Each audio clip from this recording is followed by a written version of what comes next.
All right, here we go. Lecture number 12. Last time we were together, we talked about many things and all of great interest here. I think I mentioned to you about Roman architecture. There's hardly any place ever that can rival Rome and its architectural structures there. Well, talked about the type of religion that you found in the Roman Empire, Mithraism. By the end of this class period, we will change that, though, as we'll spend most of the class period talking about Christianity. We addressed the topic there at Pompeii. It's a wonderful place to visit with volcanic eruption at Mount Vesuvius in the year 79. You will never regret a trip to Pompeii. All right, we talked about the type of laws that they had. At first, they were unwritten, interpreted by the patricians. Later, it was recorded on wooden tablets. Later, on bronze tablets, Law of 12 Tables. And we talked about a new type of philosophy, Neoplatonism. The human soul is originally a part of God. When you're born, that part of God becomes your soul. The greatest good is upon your death, you get a reunification of the soul with God. And then everything you ever wanted to know about gladiators here. It's one of my favorite topics, certainly one of my favorite sections to lecture on in this course. So let's get back into our lecture today here, folks. We've got a lot of ground to talk about, a lot of ground to cover here. And I want to introduce you to an individual, and this person's name is Diocletian. Now, the Roman Empire, after the death of Marcus Aurelius, the Roman Empire declined. And we're going to go into a couple of centuries here of just what people refer to commonly as just the age of anxiety. Yeah, as I told you the other day, we had 26 emperors that were killed during this period of time. But by the year 284, assuming the power as emperor of the Roman Empire was that of Diocletian. Diocletian serves the emperor from 284 till 305 and put a temporary stop to this decline in the Roman Empire. Now, I want to show you what a likeness here of Diocletian. This is what he appears as. There we go. If you go into Diocletian's palace, which is located in Split, in Croatia, then you can see this. You can see this for yourself. In fact, this was one of your videos that you were assigned to watch for today, too. All right, so some of the things that Diocletian did, and I think I'll just keep this on here like this. Diocletian divided his empire. Now, before I go into all of that, Diocletian did several other things. He established political and economic reform. He separated the military and civilian administrations. Prior to this, the military and the civilian side had all been linked, all been joined. He stabilized the economy, established a new taxation system. He issued laws that would force farmers and force workers to stay on their jobs. But one of the principal things that Diocletian did, and this is going to be the cause of the Roman Empire that's staying around for about another 1,000 years, is that he divided his kingdom. He divided it into an Eastern Roman Empire and a Western Roman Empire.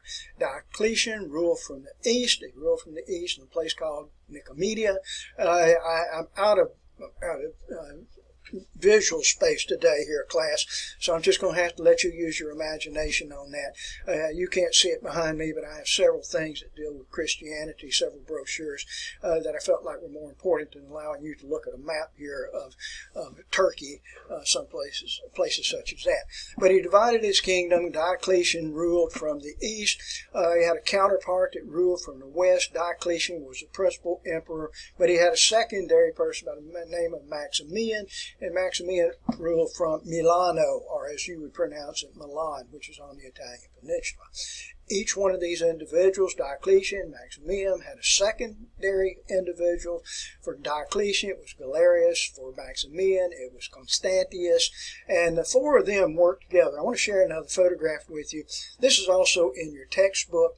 And in the textbook photograph of the Tetrarchy, and that's what it's referred to as. Let's see if I wrote the name down for you there, and you can see it, Tetrarchy, tetra, of course, meaning four, the four rulers of Tetrarchy there, and I cannot identify, which one is Diocletian, which one is Maximian or Galerius or Constantius there. Now, where this is where this was taken. It's at St. Mark's Cathedral, which is present in Venice, Italy, and when you look at it, in a textbook photograph, it makes it appear as if, the statue is about 6-8 feet high, and it's really not. It's about, about 4.5 to 5 feet in elevation there. But anyway, it's kind of a fun place to visit. Venice is always fun.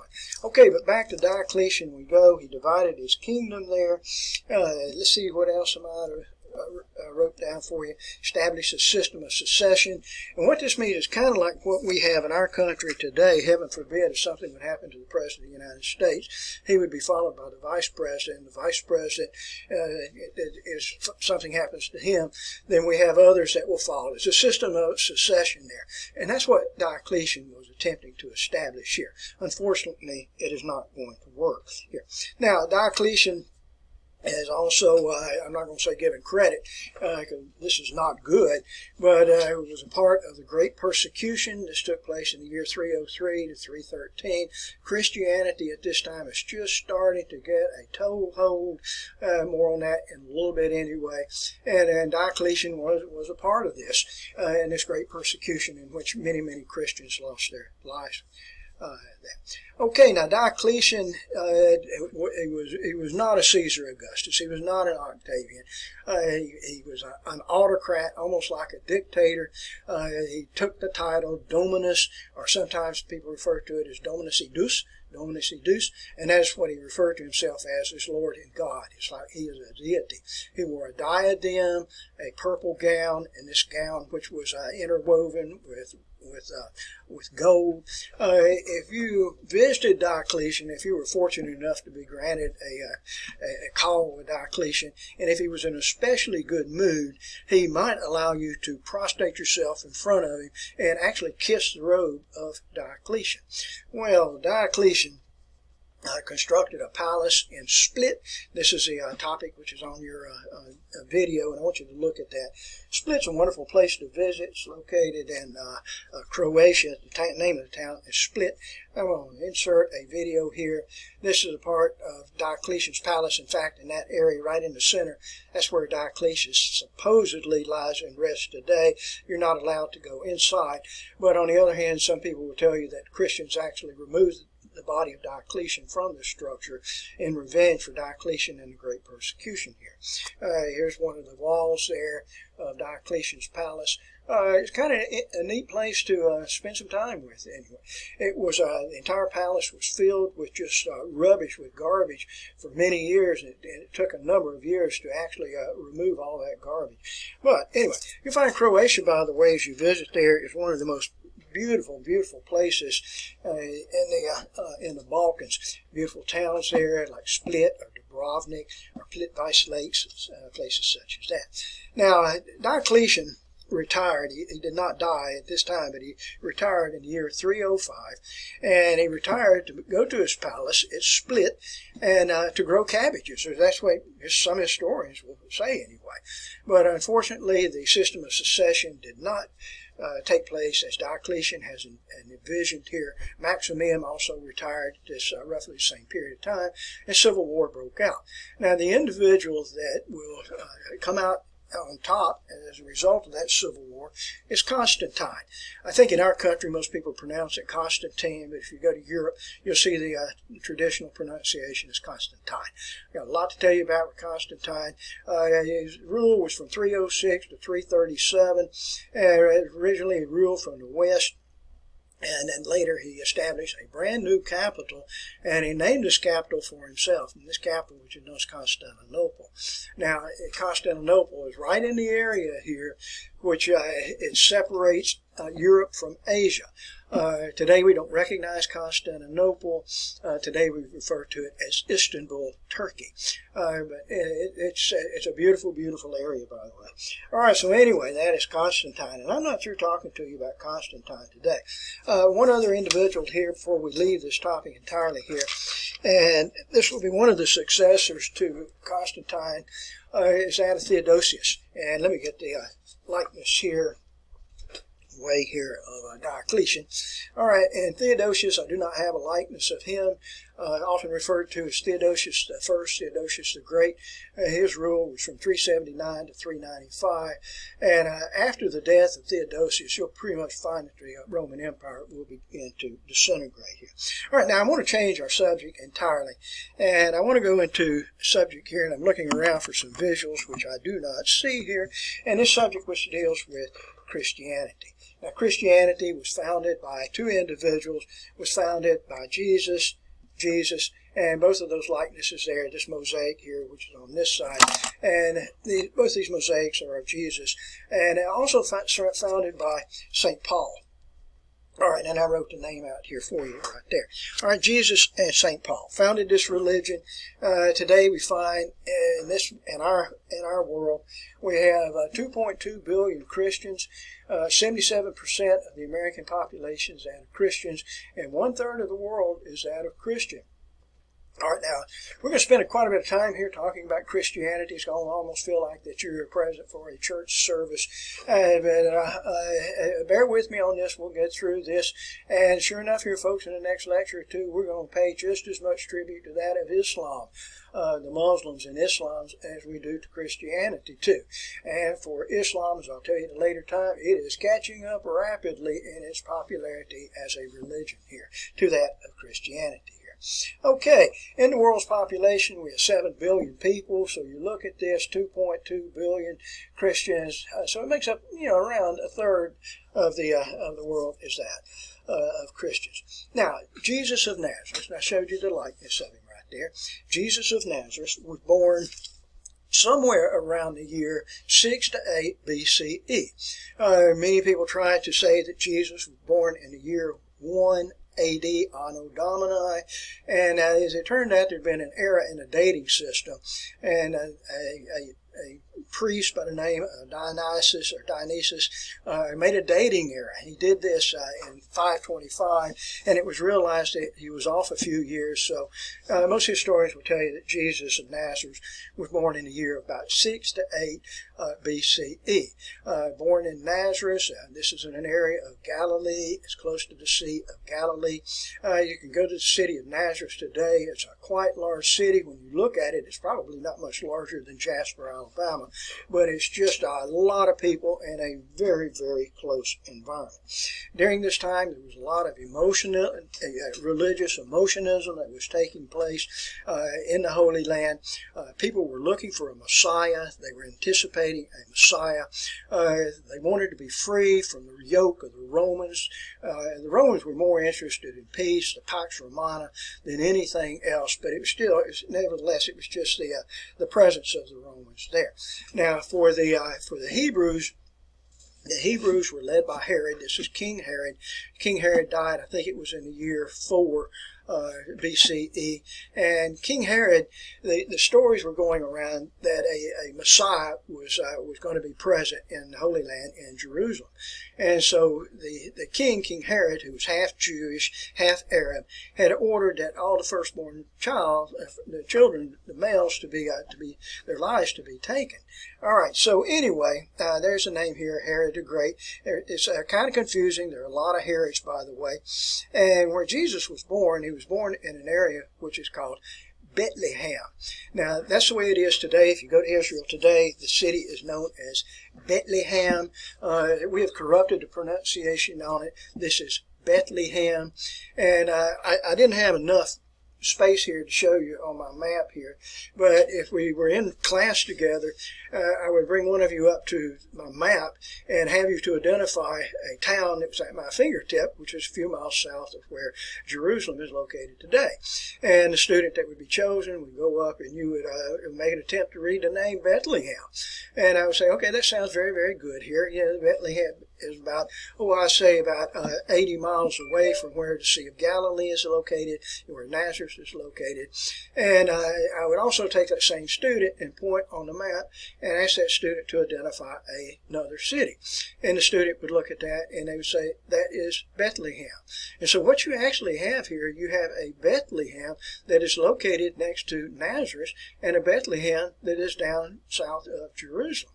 Well, we have been told by historians and religious leaders that the Bethlehem that's down south of Jerusalem is the Bethlehem in which Jesus was born, in the manger there.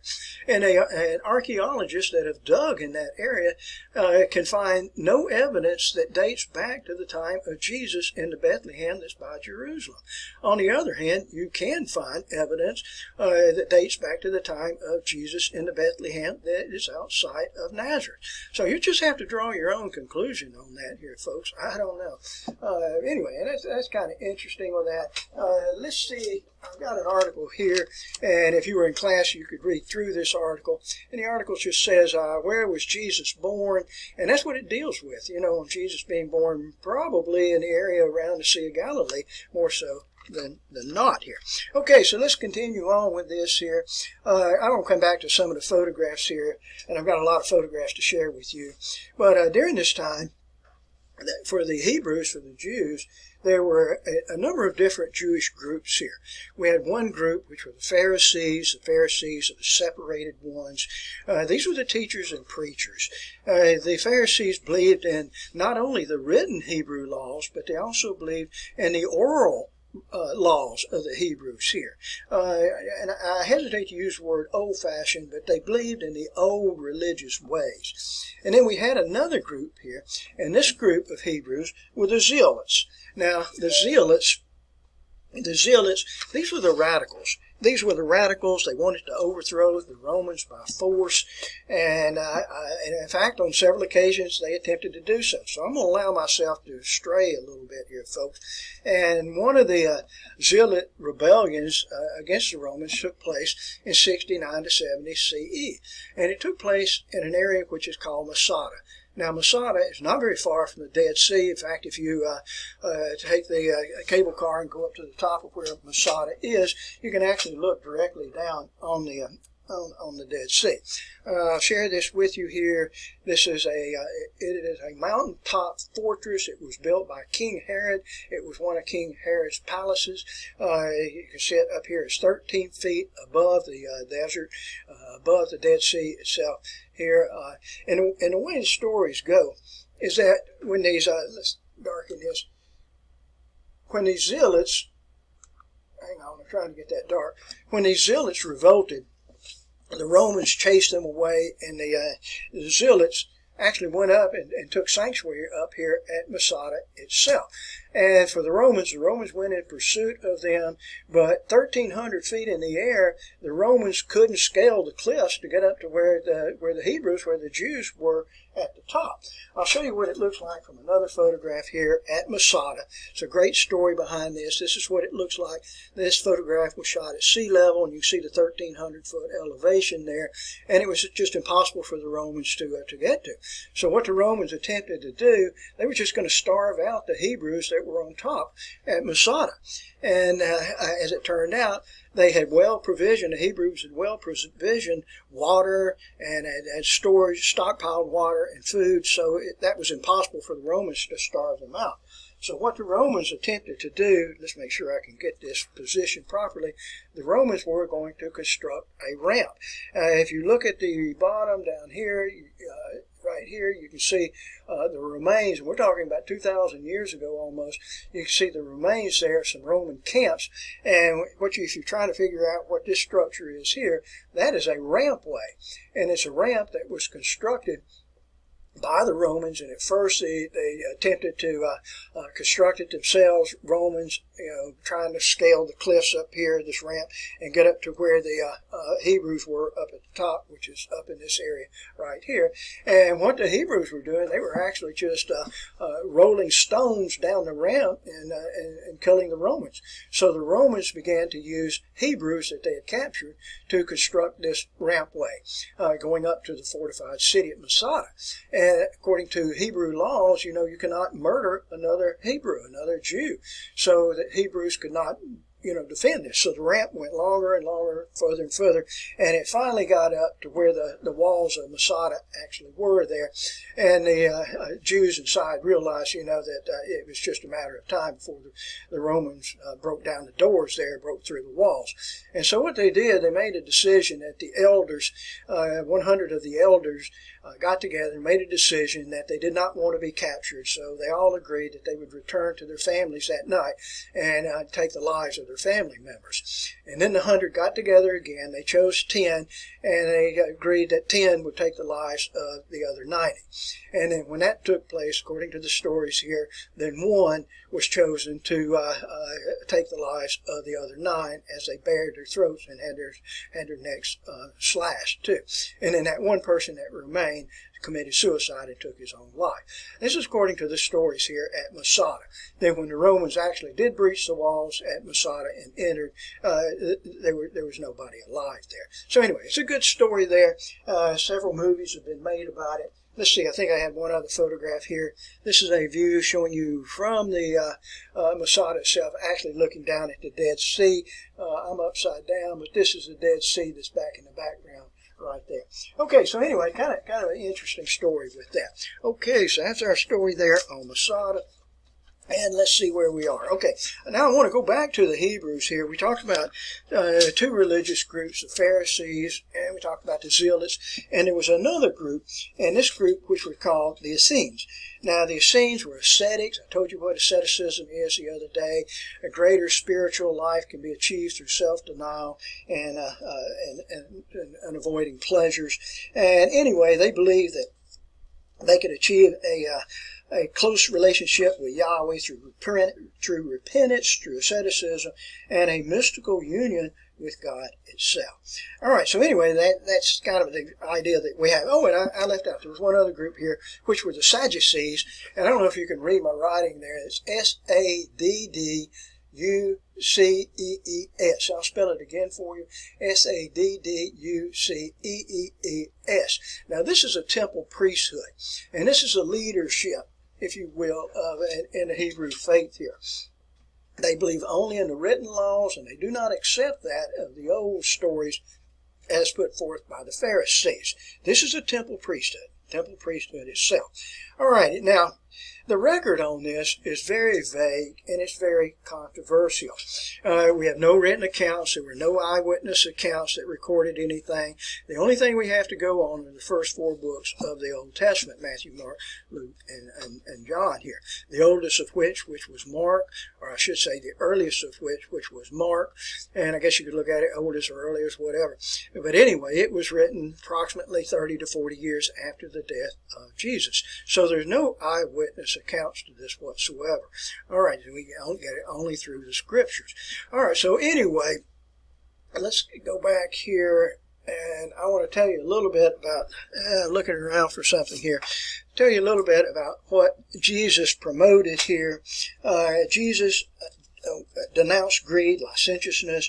He advocated the love of God and neighbor, the fatherhood of God, the brotherhood of humanity, the golden rule, forgiveness and love of one's sins, repayment of evil with good. He shunned hypocrisy, that is displaying religious beliefs that you really don't believe in. He opposed religious ceremonialism. He advocated the imminent approach of the kingdom of God and the resurrection of the dead and the establishment of the kingdom of heaven here. All right, now the record is very, very vague and controversial. I'm going to go back to my camera right here, and I'm going to do the best that I can with this class, and you're going to have to look over my shoulder here. I've got a map here. It's a beautiful, beautiful map, and I wish I had you in class, because if you did, you could come up very close here, and I could show you Jerusalem. This is Jerusalem. It's a walled city here. The old city of Jerusalem is about 1 mile by 1 mile by 1 mile by 1 mile. I told you that at an earlier time. If you're in a good athletic physical shape here, you can run around the city if you wish to do so, or you can walk around the city, you know. And most people take it as a tour bus, but it's a little bit more exciting, you know, if you'll go around the city on your own. You have a number of gates, and let's see if I have a gate here, and I'm going to just show it to you like this. There are a number of gates that surround the city. This is one which would be on the, I guess it would be the west side of the city. It's called the Dung Gate. D-U-N-G. I'll let you figure that one out yourself here, and I'm not going to try to translate that for you. But there are a number of these gates that are around the city as you can enter into and out of the city. Don't be surprised if you see members of the Israeli Defense Force. There's always problems in Jerusalem, so you see Israeli soldiers, you know, which will be traveling in squads, you know, with machine guns and trying to just maintain peace there too. All right, but if we look at the city here, you notice this is the Dome of the Rock. The Dome of the Rock, that's where Solomon's temple was located. It was destroyed. Today, this is a it is a Hebrew, it is a Muslim mosque today. You may or may not be allowed to visit there. When I was there, I was not allowed to go in there. Nobody of Christian faith in our group was allowed to do so. But anyway, the city of David is located in this area over here. Mount Zion is up in this area here. Okay, so let me try to muddle through this. Apparently, Jesus entered into the city in a Messianic fashion, riding on a donkey in a Messianic fashion, and went down this road right here, and this is called the Palm Sunday Road. And went down this road. When I was there, it was probably 130 degrees, and it was just you could have cooked an egg, scrambled an egg right there on the pavement. It was so hot. But Jesus went down here, such as this, past an area which is called the Dominus Flevit. That's where he made the statement, or where Jesus wept there. Now, all of this area here is called the Garden of Gethsemane. You'll find the Cave of Gethsemane, which is over there. You'll also find the, the Church of I can't remember exactly what the church name. Church of the Assumption is what it is, and that's where the tomb of the Virgin Mary is today. Jesus went down like this, came across in this fashion here, and actually entered. I can't see it on the map right here, but entered in through the Golden Gate. The Golden Gate was a gate like I showed you a few minutes ago. Muslims since that time have walled this up, and according to Hebrew legend, when the true Messiah actually arrives in Jerusalem, then the wall will the wall will fall down, and that will be the gate in which the new Messiah can actually enter into Jerusalem. All right. So anyway, when Jesus entered into the temple area, you know the story as well as I. He cast out the money changers and the merchants that were present there, and made the statements to the effect like, "This is a house of worship, and you have turned it into a den of thieves." Jesus was preaching in the city of Jerusalem and was shunning religious ceremonialism, such as what the Sadducees have with their religious garments. And Jesus was dressed just like a Messiah.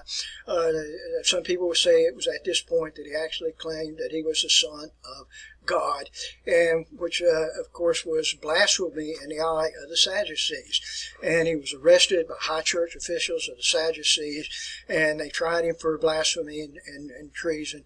And this was under Herod Antipas. But Herod Antipas, one of the sons of Herod the Great who had died, wanted to wash his hands of this, so he turned Jesus over to the Roman governor, Pontius Pilate. And if we go back here, I think I wrote that name out for you here, of Pontius Pilate. And the thing what Pontius Pilate was interested in most was a Pax Romana. Now, Pax Romana is Roman peace, and that's what he wanted. He just wanted to maintain peace. But with Jesus' presence there, this was a religious disturbance that was taking place in the city of Jerusalem. And so hasty tribunals were conducted there, and it was determined that Jesus would die on the cross, be crucified. And so anyway, I want to try to explain that to you, but before I do this, let's go back here behind me, and I want to point out to you several things, and perhaps you can figure this out. Perhaps you can view this well enough. I'm going to try to move my camera a little bit closer here so that you can see this. Now, today, let's see if you can see this. I'm going to start in this position right here, and maybe my microphone will pick me up with this and not fade away here. But this is quite important here. During times of Easter and Lent, you'll find people will travel in great numbers and go to Jerusalem to participate in the walk, to duplicate the walk that Jesus made going to the crucifixion here. All of these places have been identified. All of the places have been identified that Jesus stopped at or dropped a cross and picked up the cross. And I'll go through these with you. You see markers on the very narrow streets through Jerusalem as you go through. You can see the many people right here that are on the beginnings of the Via Dolorosa. Via Dolorosa, this is the walkway that Jesus Christ would make on the way to the crucifixion. I'm going to have to get close so I can read this. This is where this location where Jesus picked up the cross here. We go over to the third point here. This is where Jesus falls under the cross. Jesus falls under the cross. I know I'm in front of you, Jesus meets his mother in this location right through here. Cyrus the Cyrenian picks up the cross and carries it for Jesus here. Let's see here. Veronica wipes the sweat from the brow of Jesus here. Jesus falls for the second time over here. Jesus consoles the women of Jerusalem. Jesus falls for the third time here. Jesus is stripped of his garments here at the Church of the Holy Sepulchre. Jesus is nailed to the cross right here. Jesus dies on the cross in this location here. Jesus is taken down from the cross here and placed on the rock of unction here. Jesus is laid out in the tomb right there. And those are the 14 steps as you're going through Jerusalem on the Via Dolorosa. You can actually see all of that too. And it's kind of interesting. And I want to share with you something else here, and I'm just going to hold this up here. And I'm not advocating Bill O'Reilly. Personally, I think he's a great writer. He's a historian. He was a history teacher. He's written a number of books, which are the Killing series books. I've read every one of those. But one of the most informative books, whether you like Bill O'Reilly or not, but one of the most informative books, and telling about everything that I've been going over right here, is his book, which is called Killing Jesus. It's a magnificent book. It's one of those books you just can't put down here. All right, now I want you to take a look up here and look at what appears to be a cross here. All right, now this may be quite different than what you have been led to believe before, and I'm running out of time here, folks. But during a crucifixion, when you go to the place in which the crucifixion takes place, you have structures here that are permanent. Here, I better get the camera over here like this. And these are structures that are permanent. And it's like a pole that is in the ground. And this is called a staticulum or staticula, if you put it all together with that, and staticulum, and it stays permanent. And I've drawn 3 of these in here. So we'll make an assumption here. This is at Mount Golgotha. It's Golgotha in Aramaic anyway. And what the condemned carries, the person to be crucified carries, is just like the long piece. And they carry a patibulum. Now, the staticulum, which is over here, is permanent. So the condemned carries the patibulum and carries the patibulum up to where the place of execution is. Then the individual, the condemned one, is actually nailed, the wrist are nailed to the patibulum. Then you have 4 Roman soldiers, and these 4 Roman soldiers, it makes up a group which is called a quaternio. And then they have a 5th individual there who is known as an exactor mortis. He's like the mortician. He's a centurion. He's a sergeant. And so the condemned is nailed to this, and then the condemned and the patibulum are lifted in place and placed here on the patibulum. So what it actually is, it's not like the cross that you recognize. It is done like this. You can see where the wrist would be nailed in place here.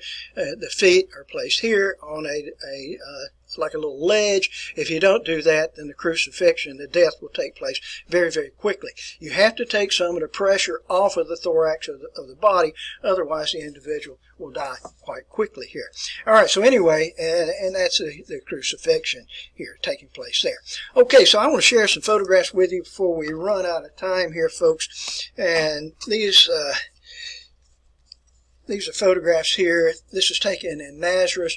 In Nazareth here, this was the Church of the Annunciation, and that's where the angel Gabriel appeared to the Virgin Mary and informed her that she was going to give birth an immaculate conception. Here's a view here showing you Tiberias. That's the Sea of Galilee, which is in the background. This is where Jesus performed several of his miracles. Here, this is a town which is called Capernaum. Several miracles were performed here. Jesus raised a dead girl. He healed 2 blind men. He healed the son of a nobleman, and he healed the withered hand. If we go further than this, and this was the home, they will tell you, of Simon Peter. Make sure I got that right. Simon Peter, that's in Capernaum. This is up the Mount of the Beatitudes, where Jesus delivered the Sermon on the Mount. Close by, you'll find the exact place where Jesus fed the multitudes with the 2 fish and the 5 loaves. Let's see here. Let me make sure I got, here's a photograph showing you the Garden of Gethsemane. A couple other photographs here. This is the River Jordan. You can actually go and be baptized there if you wish to do so today. They charge you about $10 for that. I did not do that. You can walk down in the water for free, take those steps, go down in the water. One thing I remember about that, had fish would come up and they would bite your skin, while you were present there. All right, now, Jesus, this is a common sight. When we bury people, we dig a grave at 6 feet, but in the Holy Land, it's not uncommon at all for you to excavate out of the side of a cliff there, and then you have a stone that is rolled over. Jesus, let's see here. Jesus was placed in this area in the garden tomb. They would tell you that this is, let me find it here, this is Mount Golgotha here. This is where the crucifixion took place, and that Jesus' body was placed here in the tomb itself, and you can actually walk inside of there. Now, you're told so many things when you're in Jerusalem by your tour guides. It just it stretches your imagination a little bit, but nonetheless, we're going to find that Christianity will be established as a religion. It will spread from Jerusalem to Damascus to Antioch to Greece to Turkey to Greece and Rome, and will be spread by the Apostle Paul, the disciples, and also Mary Magdalene. And I know we're getting close to shutting down here, folks, but there's a town there which is called Magdala, and that's where Mary was present, where she was from. People call her today Mary Magdalene. And it's many historians will tell you that Jesus was actually married to Mary of Magdala, and that she was actually pregnant with his child, and that after the crucifixion and the death of Jesus, she went to Egypt, where she gave birth to a little girl by the name of Sarah. You have to keep an open mind with this too. All right, so anyway, and I guess that's a pretty good stopping point for us today here folks. I was run out of material for the appropriate time for right now. We're not quite through with Christianity, but when we come back our next time, we'll finish this up and we will move along to something else. All right, thank you very much for your attention.